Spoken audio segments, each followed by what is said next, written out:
जय हिंद। चलिए आज हम लोग संविधान के भाग के बारे में पढ़ते हैं। तो देखिए हम लोग संविधान में 22 भाग है और इस 22 भाग में 395 अनुच्छेद है। अब देख लेते हैं 30 भाग में कौन सा अनुच्छेद आता है। ठीक है, तो चलिए यहाँ पर देखते हैं। पहले भाग 1, ठीक है। भाग 1 में अनुच्छेद 1 से 4 तक आता है। अगर देखिए यहाँ पर अनुच्छेद 1, अनुच्छेद 2, अनुच्छेद 3, अनुच्छेद 4 जैसे है। अगर यहाँ पर डिस्कशन करते हैं तो बहुत लंबा वीडियो हो जाएगा, इसलिए अनुच्छेद का एक अलग से वीडियो आएगा। जैसे अनुच्छेद 1 में क्या है, अनुच्छेद 2 में क्या है, अनुच्छेद 3 में क्या है, अनुच्छेद 4 में क्या है। अगर इस तरह से देखते हैं तो यहाँ पर बहुत लंबा वीडियो हो जाएगा। तो सिर्फ यहाँ पर इतना ही देखिए कि किस भाग में कितना से कितना अनुच्छेद तक आता है, ठीक है, और इसमें क्या पढ़ना रहता है। तो चलिए यहाँ पर देखते हैं भाग 1। भाग 1 में अनुच्छेद 1 से 4 तक अनुच्छेदों की चर्चा है। अब एक अनुच्छेद 1 में क्या है, अनुच्छेद 2 में क्या, अनुच्छेद 3 में क्या, ठीक है। उसको हम लोग अनुच्छेद, जब अनुच्छेद पढ़ेंगे तो उसमें पढ़ेंगे। देख लीजिए यहाँ पर संघ एवं राज्य क्षेत्र 1 से 4, जो अनुच्छेद 1 से 4 है उसमें संघ एवं राज्य क्षेत्र की चर्चा है। जिससे हम लोग का भारत का जो राज्य है वो अलग नहीं हो सकता है, टूट के अलग नहीं हो सकता है, क्योंकि ये संघ एवं राज्य क्षेत्र है, ठीक है। चलिए आगे देखते हैं भाग 2। भाग 2 में अनुच्छेद 5 से 11 तक आता है, ठीक है, जिसमें हम लोग नागरिकता को इसमें पढ़ना है, ठीक है। 5 से 11 जो अनुच्छेद होता है, जिसे 5 में क्या है, 6 में क्या है, इस तरह से 11 तक पढ़ना है, ठीक है, अनुच्छेद। तो इसमें देखिए ये भाग 2 में नागरिकता आता है। जैसे हम लोग का नागरिकता कैसे मिला है, जैसे कोई विदेशी अगर नागरिकता लेना चाहता है तो उसको नागरिकता कैसे मिलेगा। जैसे हम लोग विदेश में चले गए, जैसे पढ़ाई करने के लिए या काम करने के लिए, तो क्या हम लोग की नागरिकता समाप्त हो जाएगी या रहेगी, या ये सब चर्चा हम लोग का अनुच्छेद 5 से 11 में है, ठीक है। चलिए अभी वहां इतना डीप में नहीं जाते हैं, चलिए आगे देख लेते हैं। भाग 3। भाग 3 में क्या है, मौलिक अधिकार है, फंडामेंटल राइट, ठीक है।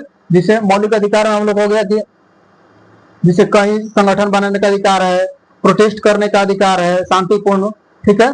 इस तरह यही मौलिक अधिकार अनुच्छेद 12 से 35 में है, ठीक है। अनुच्छेद 12 से 35 में मौलिक अधिकार की चर्चा है, ठीक है, फंडामेंटल राइट की चर्चा है। आगे देखते हैं कि भाग 4। भाग 4 में कितना, अनुच्छेद 36 से 51 तक भाग 4 में आता है, ठीक है। 36 से 51 तक अनुच्छेद भाग 4 में आता है। देखिए भाग 4 में किसका, राज्य के नीति निर्देशक तत्व, राज्य के नीति निर्देशक तत्व। जैसे मान लीजिए कि गरीब लोगों के लिए माने सरकार बहुत सारी योजनाएं लाती है, तो उसको इसी में चर्चा है, ठीक है। राज्य के नीति निर्देशक तत्व, इसको डीपीएसपी भी कहते हैं, इसको इंग्लिश में अगर देखेंगे डीपीएसपी भी कहते हैं, ठीक है, डायरेक्टिव प्रिंसिपल स्टेट पॉलिसी, ठीक है। इसका फुल फॉर्म होता है डीपीएसपी का। तो जैसे मान लीजिए कि यहाँ पर ये वाद योग नहीं होता, ठीक है, इसे न्यायालय में वाद योग नहीं होता है। ये सरकार के मन होगा तो आपका लाभ मिलेगा, अन्यथा नहीं मिलेगा, ठीक है। चलिए आगे देख लेते हैं भाग 4 के क।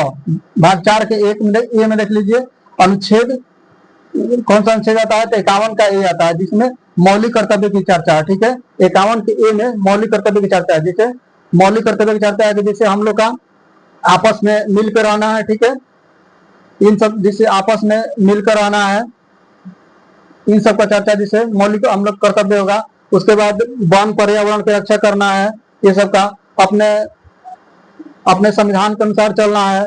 उसके बाद राष्ट्रगान का, इन सब का आदर करना है, ठीक है, अपने झंडा वंडा का।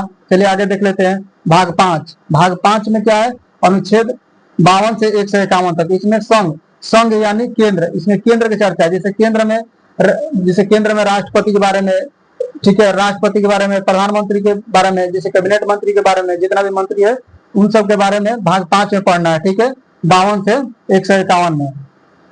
अब देख लेते हैं भाग 6। भाग 6 में अनुच्छेद कितना से कितना तक आता है, 151 से 237 तक, 151 से 237 तक, जिसमें राज्य की चर्चा करना। जैसे केंद्र में जो पढ़ेंगे वही यहाँ पर राज्य में पढ़ना है भाग 6 में, ठीक है।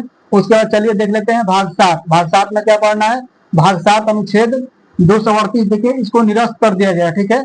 अब ये अनुच्छेद जो 238 है ये नहीं है। चलिए आगे देख लेते हैं भाग 8। भाग 8 में क्या है, तो देखिए भाग 8 में अनुच्छेद 239 से 242 तक आता है। भाग 8 में अनुच्छेद 239 से 242 तक है, जिसमें केंद्र शासित प्रदेश के बारे में पढ़ना है, ठीक है। जैसे अभी हम लोग का कितना वर्तमान में केंद्र शासित प्रदेश है, कौन कौन सा केंद्र शासित प्रदेश है, ठीक है, और उनका कैसे कैसे निर्माण हुआ, इसके बारे में पढ़ना है 239 से 242 तक। चलिए आगे देख लेते हैं भाग 9। भाग 9 में क्या है, 200 अनुच्छेद कितना में है, भाग 9 में अनुच्छेद 243, ठीक है।